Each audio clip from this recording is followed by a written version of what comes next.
People had the best health they ever had during the Second World War because there was a rationing, it was organized, the food, etc., and the farming and the community gardens, etc.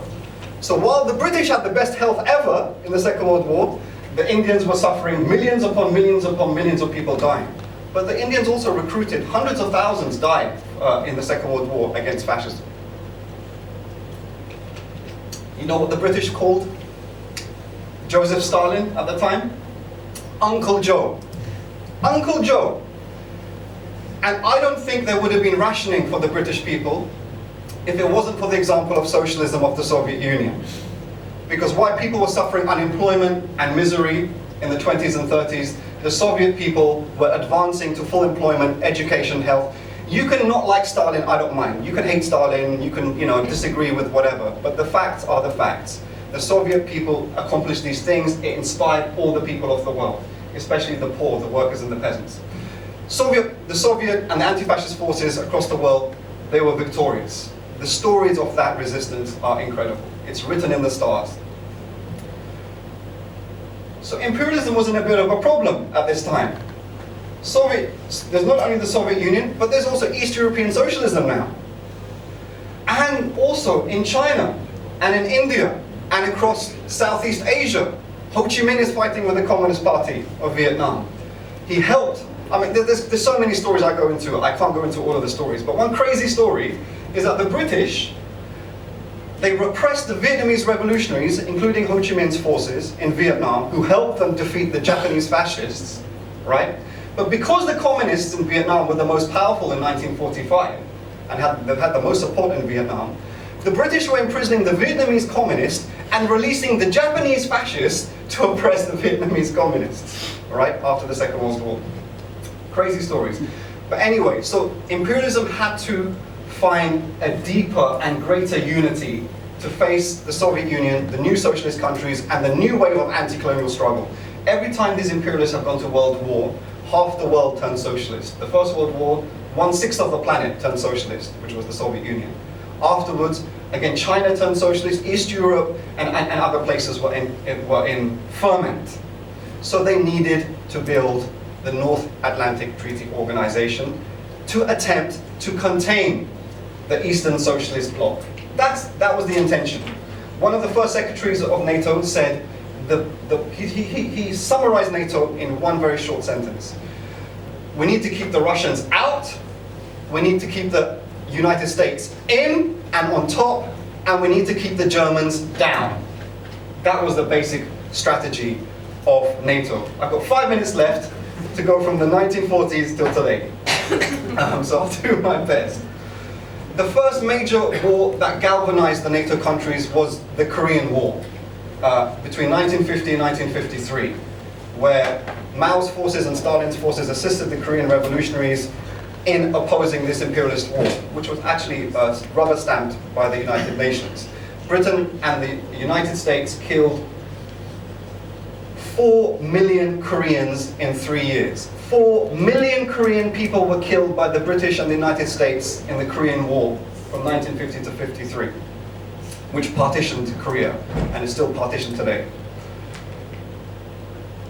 Then you have this standoff between the NATO countries and the Soviet Union. I'm going to fast forward to the collapse of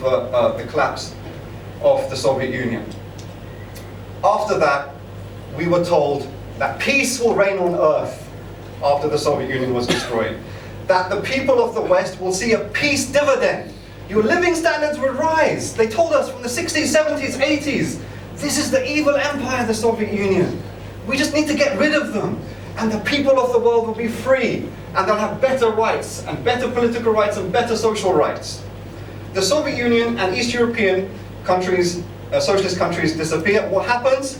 A vicious attack of privatization in the imperialist countries, but also across the world. What happened to Africa? A vicious genocidal economic attack, where the watchword was structural adjustment programs, which is just another euphemism for a global, the global clearances, a global The clearances was when the British by force removed the peasants from the land and put them into the factories and the cities. It was a very brutal process. And we had that globally.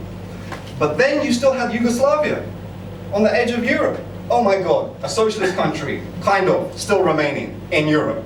Panic, what are we going to do? And they do what they do all around the world. They ally with the most ethnic, vicious nationalists, ally with them, create division, and destroy the country. And that's basically what happened with Yugoslavia from 1993, 94, all the way up to the NATO bombing of Serbia in 1999. So they had to eradicate any kind of opposition, counter-opposition to their hegemony. And then you had Afghanistan. Afghanistan was blamed for something that mostly, for terrorism that came mostly from Saudi Arabia. That's the fact of what happened, and Afghan people were punished for that. I'm no friend of the Taliban, by the way, but that's what happened. Afghanistan was not responsible for 9/11. And then they rolled into Iraq. That wasn't strictly NATO, but then Libya happened. Was Libya a threat directly? Was it about to attack or invade Italy? No, Gaddafi had good relations with Berlusconi actually. What was the problem with Libya? What was the crime of Libya? The crime of Libya was to resist, to lead the resistance across Africa against attempts of imperialist domination, or further penetration of imperialism in Africa. But more dangerous than that for imperialism, Gaddafi was also allied to the radical movements in the West. He supported the IRA, the Irish Republican Army. He supported the miners in Britain. He supported the Native American struggle in the United States. He supported the Nation of Islam and Louis Farrakhan. He supported all these radical movements. And he still wanted to support them further. I'm also a coordinator of the Malcolm X movement. And on the back page, we have Malcolm X's grandson met Muammar Gaddafi in January 2011 in Libya to discuss how to develop the anti-imperialist struggle in the West. But even more dangerous than that, Muammar Gaddafi was discussing with Morales, with Chavez, with Lula, with Castro and others to build a Global South Mutual Defense Pact, a SATO to meet NATO, a South Atlantic Treaty Organization, a military defense pact of the Global South to contend with NATO. This was too much, and there's many other things Gaddafi was doing. He had to be destroyed, so he was destroyed on a number of lies that make the lies that conducted the Iraq war look very small. The amount of vicious lies, African mercenaries, blatant lie to justify a racist persecution of black people in Libya. Gaddafi shot people, protesters, from his helicopters and aeroplanes. Absolute lie that our Russian comrades actually proved to be a lie. They showed the satellite images in February, March 2011, saying there's no evidence whatsoever to this, and other lies took place. But now, going forward, and to sum up,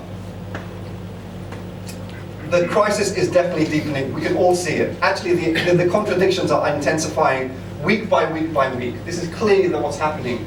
The confrontation, as Comrade Ramona absolutely correctly said, is strategically focused on the BRICS countries, particularly China, but also Russia as well. It's also it's trying to chip away at the weak links around that global alliance. So Libya was one, so Syria is another one. Thank God it seems that Syria is not seeing the fate of Libya, thanks to the partnership of Lebanese Hezbollah, the Iranians, other groups, but particularly the Russian comrades have stepped in to save Syria and that region and the Central Asian region and China and Russia.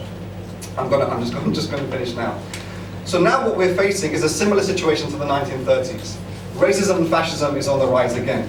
They want to scapegoat all the problems of the capitalist imperialist system onto people like me and the sister here and the brother there, etc., and other people. We are not responsible for this crisis.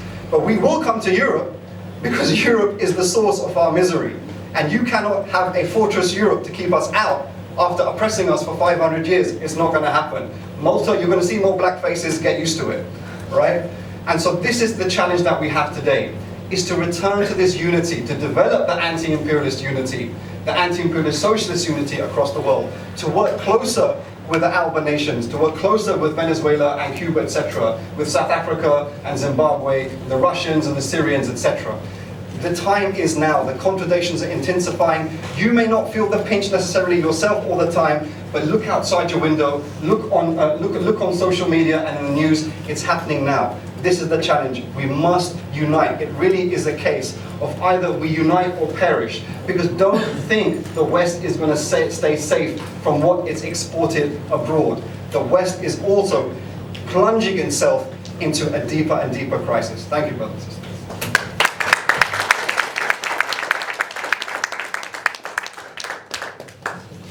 We now have Italian analyst Lucio Santin from Collectif ASKAVUSA, who will be discussing the militarization of the Mediterranean, a crucial step of US NATO domination. Lucio Santin was born in Belluno, Italy. He studied diplomacy and anthropology and is a member of Collectif ASKAVUSA. He has written about migrant issues. One paper discusses the role of refugees and migrants and the crisis of the nation state. He has also written about other topics, including militarization. Hi, thank you, Roman. And thank you. Thank you, everybody. Thank you, Senior. Thank you, ALBA, MALTA, North Africa. Thank you for your wonderful introduction to my talk. And thank you because you finished with Libya. And I'm going to talk today about Lampedusa and the geopolitical role of the island of Lampedusa in the context of the militarization of the Mediterranean Sea. So, my name is Lucio, as you know. I'm part of Collectif ASKAVUSA. It's a collective that was born on the island of Lampedusa in the year 2008. And we organize a festival every year, which is called the Lampedusa Festival. We have a place where we show objects that we collected from the beaches, of the objects that migrants left on the island of Lampedusa. It's called Porto M. Thank you. Just check the time. Okay. And by the way, I would like to kindly invite you to Lampedusa, but we'll do this later. And normally when I talk about Lampedusa, I take the historical perspective, like Sukant did today. Today I will have to skip some of the history of Lampedusa, but let me just say that Lampedusa was, since the very beginning of history, since prehistory, a crucial geopolitical place in the Mediterranean Sea because of its position. I will show you here. Here's Lampedusa. Here is Malta. You see, Lampedusa is 100 kilometers near to the Tunisian coast, 200 kilometers from Sicily. So more than Malta, Lampedusa, even more than Malta, it's a bridge from North Africa to Southern Europe, and on the other hand, from Southern Europe to North Africa. So Lampedusa hosted prehistoric population. It minted coins in pre-Christian times. That means that it enjoyed an incredible independence if it minted coins. It's a tiny little island. It's just 10 kilometers long and 2 kilometers high. And but I will skip all this and maybe start from the year 1800, when Lampedusa was in the center of a dispute between Russia and England, because Russia wanted to acquire the island to expand toward the Mediterranean. In the end, they didn't, because they could put their fleet in the harbors of the Kingdom of the Two Sicilies. England was contrasting Russia because, of course, they had Malta, and they didn't want Russia to expand in the Mediterranean. But the most interesting thing is that the United States, in the year 1800, that means less than 20 years after their independence from England, were already patrolling the Mediterranean Sea and were thinking about acquiring Lampedusa to do there a mercantile establishment. They didn't. So Lampedusa was colonized firstly, it hosted many populations, but firstly stably colonized in the year 1843 by the Kingdom of the Two Sicilies, the to-be Italian state. Officially to secure the southern borders from the Berbers. It was colonized with 100 families, and a penal colony was erected there. But to start with the militarization of the island, the first signs of